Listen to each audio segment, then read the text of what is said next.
ब्रह्मचर्य ही परम तप है, ब्रह्मचर्य ही परम धन है, ब्रह्मचर्य परम एकाग्रता है। एकाग्रता ब्रह्मचर्य से आती है। आंख मूंदो या खुली रखो, अगर ब्रह्मचर्य ठीक, एक शीतलता, एक गंभीरता, और जिधर दृष्टि लगा उधर एकदम चिपक जाएगी जाके। जैसे भजन में, नाम में, या आप संसारिक कार्य में बहुत अच्छा कार्य करोगे। अगर आपका ब्रह्मचर्य ठीक ना, तो जिधर बहुत अच्छा कार्य करोगे। जहां कहीं कोई गुंजाइश नहीं, जैसे अग्नि के ऊपर चला जाए तो कैसे चला जाएगा, एकदम पैर से ऐसे, ये अवस्था किशोर अवस्था है। ब्रह्मचर्य पूर्ण जीवन, एकदम उछलता हुआ जीवन, तेज, कैसा भी कोई हो, किशोर अवस्था बड़ी सुंदर अवस्था होती है, प्रकाश आता है। पता है कि 30 दिन बाद हमारी प्रोग्रेस होने की बात आती है। कोशिश में आपको बिल्कुल अलर्ट हो जाना, सावधान हो जाना। अगर आपको लगता है कि उस समय प्रमाद आ जाता है तो भोजन छोड़ देना है। आज मान लो 33वां दिन है, मुझे पता है कि 30 और 35 के अंतर में होता है। 5 दिन बिल्कुल अलर्ट रहेंगे, भोजन बिल्कुल ठीक, सावधान, भजन सावधान। क्रॉस कर गए, वो एक बार क्रॉस करो, दूसरी बार हिम्मत आ जाएगी, और कुछ काल तक आप किसी भी तरह की कोई भी चेष्टा मत करो, आगे निकलना। अगर आप वाणी में संयम में रहते हैं ना, और भजन करते हैं और सत्य बोलते हैं, तो आप जो बोलेंगे वही होगा। और ऐसा कुछ अनर्थ वो बोलता ही नहीं, क्योंकि ऐसा संयमी जान जाता है कि इन सब का फल भगवत प्राप्ति है, किसी को कष्ट देना नहीं। एक एक इंद्री का जब आप ब्रह्मचर्य संयम करोगे, तब आपका वीर संयम होगा। ध्यान रखना, आप नेत्र इंद्री से गंदे चित्र देखें, श्रवण इंद्री से गंदी बातें सुने, वाणी से गंदी बातें बोले, रस इंद्री से गंदा भोजन करें और सोचे ब्रह्मचर्य रह जाएंगे। बिल्कुल नहीं, कदापि नहीं। ब्रह्मचर्य कोई खिलवाड़ नहीं है। अगर आप 5 वर्ष ब्रह्मचर्य रहे केवल इसलिए कि जो हमारी संतान हो वो बहुत देशभक्त, हरिभक्त, बलवान, विद्वान, ज्ञानवान हो, और आप नियम से दोनों भजन करो, और 5 वर्ष बाद गर्भाधान करके संतान उत्पत्ति के शास्त्र सिद्धांत अगर वो महापुरुष न पैदा हो तो बताना। अगर उठने में तुम्हें तकलीफ ना होने लगे, कहना। अगर बादाम ज्यादा खाओगे तो लीवर खराब हो जाएगा। कुछ बात देख लेना। ये जो लोग कहते हैं ना कि अरे बाबा लोग सब कहते हैं, देख लेना, तुम्हारे पुरखा पानी पा जाए। एकांत जिसका पवित्र है वही साधु है, वही भक्त है, वही विद्वान है, वही ज्ञानी। जिसका एकांत गंदा है, प्रवचन चाहे जितना ऊंचा दे लो, लेकिन दंभ के सिवा उसे सत्य नहीं माना जाएगा। ब्रह्मचारी में जितना होगा बहुत पावरफुल अध्यात्म शक्ति, संकल्प शक्ति, उसकी शक्ति बढ़ती है। हर रोग, हर प्रकृति की वार को सहने की सामर्थ्य ब्रह्मचारी में स्वयं जागृत हो जाती है। ऐसे जंगली सिंह के नेत्र है, ऐसे ब्रह्मचारी के नेत्र, तो उसके नेत्र में पावर होता है, एक दबाव पक्ष होता है। वो जिस पर नेत्र डाले तो एक बार झुक जाए सामने वाले के। ब्रह्मचर्य का ऐसा पावर है। देवलोक सहित समस्त देवता उसे नित्य नमस्कार करते हैं जो ब्रह्मचारी होता है। ब्रह्मचारी का सौंदर्य प्रस्फुटित होता है, एक नूर उसके चेहरे पे झलकता है जो ब्रह्मचर्य को धारण करता है। एक नवीन आकर्षण, बालवत चेहरा, एक आकर्षण होता है, आकृति। और जिसका ब्रह्मचर्य पुष्ट होने लगता है, उसके शरीर से सुगंध आने लगती है।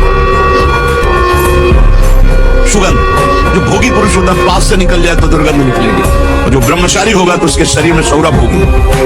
तो जो ब्रह्मचर्य पालन करता है, रोग से लड़ने की सामर्थ्य आती है, शोक स्पर्श नहीं कर सकता, मोह पर विचार करने की सामर्थ्य आती है, प्रमाद स्थिति नहीं रहती, अकर्मण्यता नहीं रहती, अकाल मृत्यु नहीं होती। ब्रह्मचारी कभी विचारों से दरिद्र नहीं होता है, चिंता नहीं होती, उसके हिंसात्मक वृत्ति नहीं होती, द्वेष नहीं होता, ईर्ष्या नहीं होती, अशांत नहीं होती। ब्रह्मचर्य समस्त दोषों का नाश कर देता है। किसी से लड़ना तो पहले थोड़ा दूध पियो, घी खाओ, दंड बैठक मारो, संयम से रहो, थोड़ा पावर बनाओ, पहले नाम बल एकत्रित करो, थोड़ा नाम जप करो, फिर देखो ऐसा चाटा मन को मारेगा नाम की अपने आप लाइन पे चलने लगेगा। कोई संशय नहीं, कोई किसी भी तरह का विघ्न। अभ्यास, प्रमाद स्थिति नहीं, भोगों में मनोरंजन नहीं, अभ्यास, अभ्यास विजय दिलाएगा। यही अभ्यास भगवत स्वरूप है। अभ्यास में बाधा देने वाले से राग रहित हो और अभ्यास में दृढ़ हो जाओ। क्या नहीं प्राप्त हो सकता, क्या नहीं हो सकता। हमारी अभ्यास की इतनी प्रवीणता बन जाए, जिस लक्ष्य पे हम लगे उसको हम पार करें, उस पर हम पहुंचे। किसी भी कार्य में दृढ़ संकल्पवान ही उस कार्य की सफलता को प्राप्त करता है। चाहे 100 बार हमसे कार्य बिगड़ जाए, हमें हारना नहीं है। एक दिन तो हम उस कार्य को सफलतापूर्वक कर ही पाएंगे। जिसका ऐसा स्वभाव है, जिद्दी स्वभाव, वही सफलता प्राप्त करता है। जो चीज हम नहीं कर पा रहे उसे करेंगे। भजन का अभ्यास, जितेंद्रियता का अभ्यास, मनोनिग्रह का अभ्यास, देखते हैं कब तक मन हमको परास्त करता है। अभ्यास देखो, आंख में पट्टी बनी हुई है, शब्द किस दिशा से हो रहा है श्रवणेंद्र से देखना है, और बाण वही संधान करना जहां से शब्द निकला है। अभ्यास देखो, कुछ ही दिनचर्या में अपार सामर्थ्य देखा, अभ्यास में अपार सामर्थ्य। तो इसीलिए सबसे प्रार्थना करते हैं कि यदि सुख, शांति और आनंद चाहते हो, दुख, भय, चिंता, शोक से मुक्त होना चाहते हो, तो भगवान का नाम जप करो। नाम जपने से महा आनंद की प्राप्ति होगी। ये हम तुम्हें सिद्ध बात कहते हैं। दिन में 100 बार किसी से कहते रहो, मैं आपके बिना जी नहीं सकती, मैं आपसे बहुत प्यार करती हूँ। 2 महीने बाद देख लीजिए, 2 महीने बाद ये स्थिति आएगी कि आप उसके बिना जी नहीं सकती।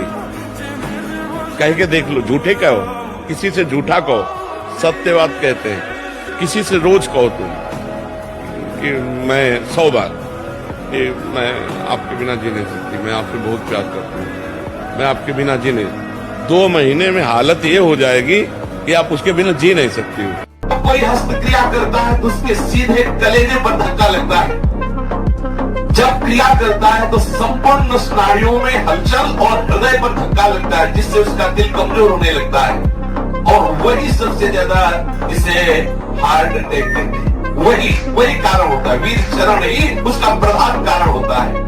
क्षय, खांसी, श्वास, ये क्षमा महाभयानक रोगों का बुलावा है। हृदय रोग से पीड़ित या भागे मनुष्य किस क्षण मर जाए कोई पता नहीं। जब हमारा पाप कर्म बन जाता है और कोई उसका दंड नहीं मिलता, तो हमको डिप्रेशन में उतारता है। ये दंड है। हर समय भयभीत रहना, व्यर्थ की कल्पना करना, व्यर्थ की चिंता करना, ये उन्हीं पापों का फल है जो ओपन नहीं हुए, जिनका कोई दंड नहीं मिला। इसलिए हमारी प्रार्थना है कि ब्रह्म ज्ञान, भगवत प्रेम, ये बहुत ऊंचाई पे रखा हुआ है। ये ऐसे नहीं है कि आप ऐसे तोड़ो और खा लो, बहुत ऊंचाई पे है। उसके लिए आपको चरित्र पवित्र रखना पड़ेगा। अगर आपका पेट साफ नहीं तो आप ब्रह्मचर्य नहीं रह सकते। आपका उदर विकार बना रहता है तो नींद, आलस्य और प्रमाद पर विजय प्राप्त नहीं कर सकते। कब्ज बनी रहेगी तो कई रोगों का प्रादुर्भाव हो जाएगा, आप विक्षिप्त रहेंगे। होश सबसे कहते हैं नित्य व्यायाम जैसे भजन आवश्यक है, वैसे आवश्यक है, क्योंकि शरीर के अंगों को हलचल चाहिए, एक बार पसीना आना चाहिए। समस्त उपासकों से प्रार्थना है कि 1 करोड़ बार गिरावे तो भी हताश मत होना। इस पर हमें विजय प्राप्त। 1 करोड़ बार मुझे फेल कर दे तो ऐसे नहीं होना कि अब क्या करूं, 1 करोड़ बार हार गया। इस पर हम विजय प्राप्त करेंगे और ये वश में होगा, क्योंकि अगर वश में ना होता तो भगवान आदेश न करते। ये वश में होता है, लेकिन बहुत जन्म का है, खिलाड़ी है और हम इसी के अधीन रहे हैं। ये हमारी नस नस से वाकिफ है, वो जानता है कौन सी नस दबा देंगे तो गिर जाएगा। सच्ची वाणी है। ये मन बहुत विचित्र है, और जो इस विचित्र मन को मार ले वही जगत बंधनी हो जाता, वही महात्मा हो जाता। घबराने की बिल्कुल जरूरत नहीं। हर बार परास्त होने पर फिर हिम्मत करेगी, अब की बार तो मारूंगा इसे, अब की बार गिराऊंगा, और एक दिन गिरा दोगे, पक्का गिरा दोगे, क्योंकि भगवान के अंश हो तो निश्चित इस पर विजय प्राप्त। पर हारना नहीं। हमारी श्रवणेंद्रिय का व्यभिचार नहीं होना चाहिए। कान से गंदी बातें, व्यभिचार की बातें, कामुक बातें सुनना जिससे हमारे हृदय में कामना जग जाए, बिल्कुल नहीं। भले वो किसी को लेकर टीका टिप्पणी की जा रही हो, देखो वो साधक है, उसको हमने देखा, वहां ऐसे देख रहा था, वैसे कर रहा था, वो आपको समझ में आ रहा है कि किसी साधक की बात करें, वो तुम्हारे नाश के लिए उपाय कर रहे हैं जो आपको ऐसी बात बता रहे हैं। क्यों? क्योंकि आप भी तो साधक हैं। श्रवणेंद्रिय का व्यभिचार हो रहा है। आराध्य देव के सिवा और कोई बात कान से सुनना उसे व्यभिचार कहते हैं। ब्रह्मचर्य ऐसे थोड़ी रह जाता है कि ऐसे खाओ पियो ब्रह्मचारी रह जाओ। हमारी बात मानो, 4 बजे उठ करके शौच स्नान करके यदि 20 मिनट व्यायाम करोगे रोज, तो आप देखोगे वरदान की तरह काम करेगा। 1 साल में आप बदल जाओगे। 1 साल में चेहरा बदल जाएगा, जीवन बदल जाएगा। नाम जप करो, आध्यात्मिक शक्ति बढ़ाओ, व्यायाम करो, शुद्ध भोजन करो, शारीरिक शक्ति बढ़ाओ, अभी आप बलवान बन जाओगे। बहुत सूक्ष्म बात है। आप देख लीजिए, काम तभी आपको प्रबल वेग से परास्त करता है जब आप कोई क्रिया का आश्रय लिए हैं, किसी व्यक्ति का आश्रय लिए। अगर आश्रय न ले तो ऐसे उठेगा और शांत हो जाएगा। यह अनुभूति विषय है। उठेगा और शांत हो जाए, धीरे धीरे धीरे इस परिणाम भी शांत हो जाएगा। हम क्या करते हैं, कोई न कोई क्रिया, कोई न कोई दृश्य, कोई न कोई व्यक्ति, कोई न कोई शरीर आश्रय ऐसा लिए हुए हैं जिससे मन हमको विवश कर देता है, और वैसी चेष्टा उस व्यक्ति के पास पहुंचा देना, वैसा दर्शन, वैसी बात बनती। बिल्कुल सावधान हो जाइए। ये छोटी मोटी क्रियाएं करके अपने मन को आप जो विश्राम देने की बात सोच रहे, कदापि नहीं हो सकता। जब मन में वेग आता है तो ऐसा लगता है हम ऐसी क्रिया कर लें, ऐसी चेष्टा कर लें तो मन शांत हो जाएगा, फिर भजन करेंगे। बहुत बड़ी चूक है, वो आपको नष्ट कर रहा है, आप जान नहीं पा रहे हैं। जिसे हम जानते हैं कि ये कुत्सित क्रिया है, उस क्रिया को छोड़िए, यद्यपि है बड़ा कठिन। जैसे आपकी स्थिति है, आपने अपने आप को खोखला कर दिया। अब आप लाख कोशिश करेंगे तो आपको बार बार मन प्रेरित करके परास्त करने की कोशिश करेगा, आपको ऐसी स्थिति पैदा करेगा कि आप फिर उसी क्रिया पे आ जाए। पर एक बार हिम्मत करके आपको जलना होगा, तभी आप बलवान हो सकते हैं। बिल्कुल ठीक समझना, नहीं आपके आंतरिक बल को नष्ट कर दिया इस क्रिया ने, इस व्यसन ने आपको नष्ट कर, अब आपको बलवान हो, आप पुनः वैसे हो सकते हो। अभी चांस है, अभी आप सुधर सकते हो। जो ब्रह्मचर्य रहता है उसे शरीर बल, मनोबल, बुद्धि बल, वचन बल, ये सब जागृत हो जाते हैं। वचन बल जो बोला वही लागू हो गया, जबरदस्ती आपको मानना पड़ेगा। और मनोबल जो संकल्प किया अंदर, वही बाहर क्रिया प्रारंभ हो गई, वही दिखाई देने लगे। देह बल, रात दिन मेहनत करो फिर भी थकान नहीं। आप कुछ समय तक व्यवहार करके देखिए ब्रह्मचर्य का, फिर आपको खुद पता चलेगा कि कितना आनंद प्रदान करता है ब्रह्मचर्य।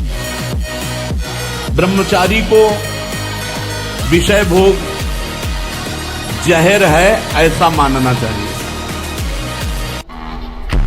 मैं भगवत मार्ग का पथिक हूं, उपासक हूं, मुझे वही करना है जो मेरे शास्त्र और गुरुदेव कहते हैं। आप अपने ब्रह्मचर्य को छीण मत करना, ये बहुत बड़ी साधना है। और अगर आप ग्रेजुएट ना हो जाए तो हमें बताना, हमारी एक केवल बात समझ ले, ब्रह्मचर्य छीण होने मत देना। फिर आपको देखो अपने आप ब्रह्मचर्य आपको पढ़ाई में न लगा दे तो बताना। ब्रह्मचर्य में अपार सामर्थ्य, अपार सामर्थ्य है। अगर गृहस्थी में प्रयोग भी करता है अपने ब्रह्मचर्य का तो 10-20 साल उसको चक्कर नहीं आएगा। जवानी का गले था, उसको ब्रह्मचर्य में रखो, उसको काटो। जितना आप ब्रह्मचर्य नष्ट करेंगे उतने आप कमजोर होते चले जाएंगे, चाहे गृहस्थ हो चाहे विरक्त हो। हमारी बात समझ लो, ब्रह्मचर्य नष्ट मतलब स्मृति शक्ति नष्ट, संकल्प शक्ति नष्ट, उत्साह नष्ट, विचारों में न्यूनता आ जाना, निगेटिव भाव के आप बहुत जोर से प्रबल वेग आ जाना, ये सब ब्रह्मचर्य की कमी से होता है। और आजकल ब्रह्मचर्य को बिल्कुल कुछ नहीं वक़्त की जा रही है। बेविचार प्रवृत्ति ही आनंद माना जाता है। दुनिया के चाहे जितने भी श्रृंगार कर लो, जब तक तुम्हारा ब्रह्मचर्य ठीक नहीं तो तुम्हारे चेहरे पे आकर्षण नहीं होगा। जो विषयी चेहरा होता है ना, पाप करने वाला, पापाचरण वाला, दूर से दर्शन में सुख नहीं मिलता। और जो सात्विक चेहरा होता है वो भले कैसे भी हो, उनके दर्शन में सुख होता है, आंख में सुख होता है। जो ब्रह्मचर्य व्रत में रहना चाहता हो उसको सावधान रहना चाहिए। चंचलता, काम, क्रोध, लालच और पापाचरण से युक्त बना देने वाला ये तमोगुणी आहार बिल्कुल नहीं करना चाहिए। प्याज, लहसुन, गाजर, उड़द, मसाला बाजार का बना हुआ मसाला, ये नहीं। और तमोगुणी में मांस, मछली आदि, अंडा, शराब, चाय, काफी, प्रोटीन, चरस, ये सब तमोगुणी में है। और घोर तमोगुणी बासी भोजन। महाराज जी, आपका तो बहुत भौकाल है, बहुत दुनिया सुधर गई है आपके प्रवचन से। और जब से आप बोलते हैं ना, मैं दिल्ली में रहता हूँ, वैसे ब्रजवासी हूँ, नजदीक से ही हूँ, पर भौकाल तो भैया मतलब क्या? भौकाल को मतलब यही है कि आदमी मन से करना चाहता है फिर भी डरता है कि प्रेमानंद जी आंखों के सामने आ जाते हैं। मैं आपको अपनी बता रहा हूँ। मन तभी तक हमारे ऊपर हावी है जब तक हम मन को दोस्त माने हुए हैं। और जिस दिन इसको दुश्मन की तरह देख लेंगे ना, बहुत हुआ यार, तुमने नचनी नाच नचा लिया, आज से तो बुरी सलाह देगा बिल्कुल नहीं मानेंगे। अंडर में ना हो जाए आपके तो हमें बताना। हम लोग डरपोक हो गए हैं कि अगर यार इसको ना बोला तो ये जलाएगा और मैं जलन सह नहीं सकता। नहीं, गलत नहीं, अब होने देंगे तो चाहे आग में जला देंगे। अभी जीत जाओगे, अभी जीत जाओगे। जो ब्रह्मचर्य रहता है उसे शरीर बल, मनोबल, बुद्धि बल, वचन बल ये सब जागृत हो जाए। वचन बल जो बोला वही लागू हो गया, मनोबल जो संकल्प किया अंदर वही बाहर क्रिया प्रारंभ हो गई। देह बल, रात दिन मेहनत करो फिर भी थकान नहीं। आप कुछ समय तक व्यवहार करके देखिए ब्रह्मचर्य का, आपको खुद पता चलेगा कि कितना आनंद प्रदान करता है ब्रह्मचर्य। आप नेत्रेंद्रिय से गंदे चित्र देखें, श्रवणेंद्रिय से गंदी बातें सुने, वाणी से गंदी बातें बोले, रसेंद्रिय से गंदा भोजन करें और सोचे ब्रह्मचर्य रह जाएंगे, तो बिल्कुल नहीं, कदापि नहीं। ब्रह्मचर्य कोई खिलवाड़ नहीं है। अब आप बताइए कि जीवनी शक्ति वीर्य, जो एक मन अन्न खाने के बाद एक बार बच्चा पैदा करने की सामर्थ्य वाला वीर अंदर आता है, और हमारे कहीं वीर की थैली नहीं है, कहीं भी नहीं है। जैसे पित्त की थैली होती है, ऐसे वीर की थैली थोड़ी है। एक मनोवाह नाड़ी है, वो रक्त की मथानी है। जिस समय हम काम वेदना और चेतना से युक्त होते हैं, वो मंथन करके पूरे शरीर से, जब वीर शक्ति शरीर से निकलेगी तो पूरी नस नाड़ियों में तनाव होगा, और वो शक्ति बाहर वो खोखला कर देती है। ये हस्त में तुम खोखला कर देता है, हड्डी तक की शक्ति निकाल देता है। और कमर दर्द होना, माथा दर्द होना, ज्यादा विचार करने की सामर्थ्य न रह जाना, स्मृति न रह जाना। आज पशुता बढ़ रही है, पशुता बढ़ रही है। ये क्या हो रहा है? ये जो व्यवहार बन रहा है, ये धर्म में चलेंगे, इनका जीवन अच्छा होगा, ये पवित्र विचार वाले होंगे, ये भगवान को मानेंगे। रात में सोते समय बहुत सावधान हो जाना चाहिए उपासक को। वैसे तो हर समय सावधान, पर सोते समय ऐसे सावधान होना चाहिए जैसे मृत्यु के समय योगी जन अपने सारे इंद्रियों को समेट लेते हैं और अपने स्वरूप में, अपने प्रीतम के स्वरूप में लगा देते हैं। तुम रोज शयन के समय ऐसा अनुभव करो, मैं नींद में जा रहा हूं या मृत्यु में जा रहा हूं, इसमें कोई फर्क नहीं पड़ता। पता नहीं आंख खुले कि न खुले। कितने ऐसे हैं कि सोते ही रह गए। 2 लाइन बोला था, उसी में पूरा अध्यात्म है। छोटे बच्चों को या विद्यार्थियों को सबसे पहले ब्रह्मचर्य पर दृष्टि देनी चाहिए। सबसे पहले अगर ब्रह्मचर्य सुरक्षित है तो स्मृति, शरीर बल, सब बल जागृत हो जाएंगे। आज भी 12 बजे रात के उठ के अपने आसन पे बैठ जाते हैं, शरीर दर्द करता है, फिर लेट गए, फिर बैठ गए, और 1:20 पर स्नान रात्रि की। अपनी दिनचर्या वैसे ही, जब बुखार हो 102, किडनी फेल, शरीर में दर्द है, हमें लाद के ले चलो। अगर हम पैदल आते तो पैदल ले चलो, 2 लोग पकड़ो के ले, ऐसे। तो आत्मबल अगर हार गए तो फिर क्या गया? आत्मबल नहीं आना चाहिए। बहुत ध्यान देने योग्य बात है कि ये आयुर्वेदिक औषधि ले लेते हैं, ये ले लेते हैं, तो आपकी गति गलत है, इसलिए पावर जाएगा औषधियों का, गलत ढंग से ही प्रयोग हो जाएगा। कोई भी ऐसा वैद्य समर्थ नहीं है जो तुम्हें इस हस्त क्रिया को रोकने की औषधि दे दे। बहुत सुंदर बात है। तुम्हें कोई ब्रह्मचारी बना सके ऐसी कोई औषधि नहीं। एकमात्र मन को प्रभु में लगाकर नाम जप करो, और जो संयम बताया जा रहा है वैसा करो, सब ठीक हो जाएगा, सब ठीक हो जाएगा। तुम समर्थ बन जाओगे अपनी इंद्रियों को रोकने के लिए। उपासक पहले मन के 2 कार्य हैं।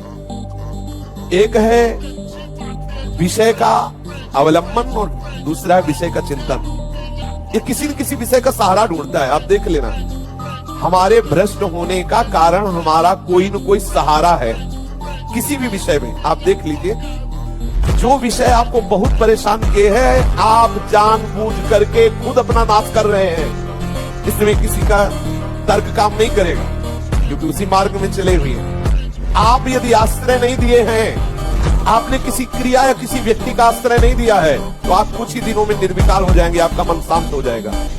फिर बोल रहे हैं, अगर भयानक से भयानक विपत्ति को ऐसे न नष्ट कर दे तो बता देना, कृष्णाय वासुदेवाय हरे परमात्मने प्रणतः क्लेश नाशाय गोविंदाय नमो। इसका जप करो और जब तक तुम्हारा काम पूरा ना हो जाए ब्रह्मचर्य से रहो, झूठ मत बोलना, मदिरा मत पीना, मांस मत खाना, और नाकाम हो जाए तो फिर बताना, भारी से भारी विपत्ति का नाश करे।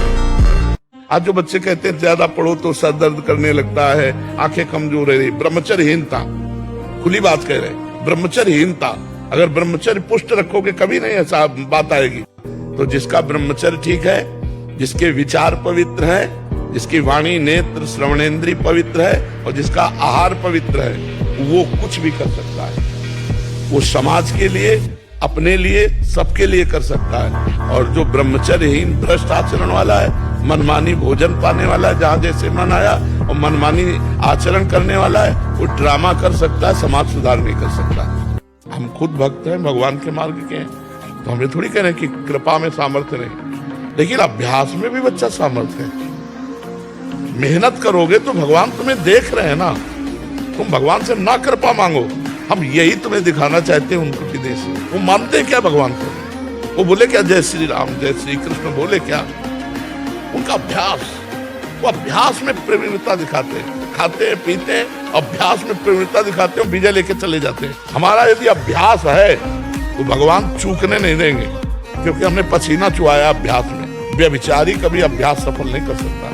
जब ब्रह्मचर्य नहीं हो, पवित्रता नहीं है, एकाग्रता नहीं है, तो मानव पुण्य बल से तुम पर भी आगे उन्नति प्राप्त नहीं कर सकते। और जो संयमी है, एकाग्र है, वो कहीं भी विजय को प्राप्त हो सकता है। जो अभ्यासी है, संयमी, ये जो हमारा मन भजन में लेते, होटलों में खाओगे, भजन में मन लगेगा, अशुद्ध आहार करोगे, मनमानी विचार प्रवृत्तियों का दर्शन, संभाषण और क्रिया करोगे, और तुम्हारा मन सच्चिदानंद प्रभु में लग जाएगा। तमाशा समझा है, तमाशा समझ लिया, अध्यात्म में मन को लगाना। आहार शुद्ध नहीं, विचार शुद्ध नहीं, आचरण शुद्ध नहीं, चार लोग बैठे हैं, उसी में अपनी इंद्रियों को बार बार तुम आकर्षण, शरीर आकर्षण की तरफ ले जा रहे, दिखाई नहीं दे रहा क्या स्थिति तुम्हारी? बात करेंगे, ब्रह्म ज्ञान के नीचे बात ही नहीं। अरे कुछ नहीं, संयम से चलो, सदाचार से चलो, पवित्रता से चलो, तो कोई संशय ही नहीं रह जाएगा। हमको आनंदित होना चाहिए और निर्भय रहना चाहिए, कभी डरना नहीं चाहिए और कभी किसी के भय के कारण झुकना नहीं चाहिए, क्योंकि अविनाशी हूं, परमात्मा का अंश हूं, गलत करूंगा नहीं, लेकिन तू गलत करेगा तो तेरे को भयभीत होना पड़ेगा। बस ऐसे स्वभाव में रहना चाहिए। कभी कुछ आप ऐसे अकेले घूमो, कहीं कोई आपको छूने वाला नहीं, और जिस दिन विधान है उस दिन आप 10-20 गार्ड लगा दो तो भी आपके थप्पड़ पड़ेगा। जो अपनी ब्रह्मचर्य शक्ति को नाश करता है तो उसकी शारीरिक शक्ति नष्ट हो जाती है, चेहरा पीला होने लगता है, चेहरे में झुर्रियां पड़ने लगती है, नेत्रों की शक्ति जाती रहती है, नेत्रों के आसपास नीली नीली रेखाएं प्रकट हो जाती है। ब्रह्मचर्य के बिना पूर्ण, चाहे गृहस्थ हो चाहे विरक्त हो, कोई भी हो, वो पूर्ण पशु जीवन है। पहले जो गृहस्थ जब होते थे ब्रह्मचर्य, 25 वर्ष तक तो सब कोई ब्रह्मचर्य रहता था। जब 10 वर्ष ब्रह्मचर्य रहकर भगवत भजन करके संतान उत्पत्ति करते थे तो उन माताओं के गर्भ से कोई भगवत प्राप्त करने वाले साधक पैदा होते थे। और जब ब्रह्मचर्य रहा जाता है तो उसको सुविधा माया देती है ब्रह्मचर्य नष्ट करने की। जैसे आप नियम लिए कि मैं आजीवन ब्रह्मचारी रहूंगा, तो आपको पक्की सुविधा एक समय आएगी कि आप आराम से भोग लीजिए, कोई निगेटिव नहीं, कोई नकारात्मक सोच भी नहीं आएगी, आप उसको स्वीकार करें, क्योंकि आपके व्रत को भंग करने के लिए माया ऐसी। और जब ब्रह्मचर्य, ऐसा कैसे हो सकता है? बल है ना, अध्यात्म बल, शारीरिक बल की बात नहीं कहते, ऐसा कैसे हो सकता है? यदि एक बार ऐसा हुआ तो 1000 बार मैं प्रयास करूंगा और इस पर विजय। वो मतलब जिद्दी स्वभाव, एक निष्ठा उसी से आती है, उसी से। पहले खेती जोतते थे ना किसान, एक फार वाला होता था और पूरे खेत को उसी से जोतला है, बलवान होते, 2 लीटर मठा और 8 रोटी पाए, बैल की जैसी ताकत। अगर बैल को नाक पकड़ के रोक ले तो वो वही खड़ा हो जाए।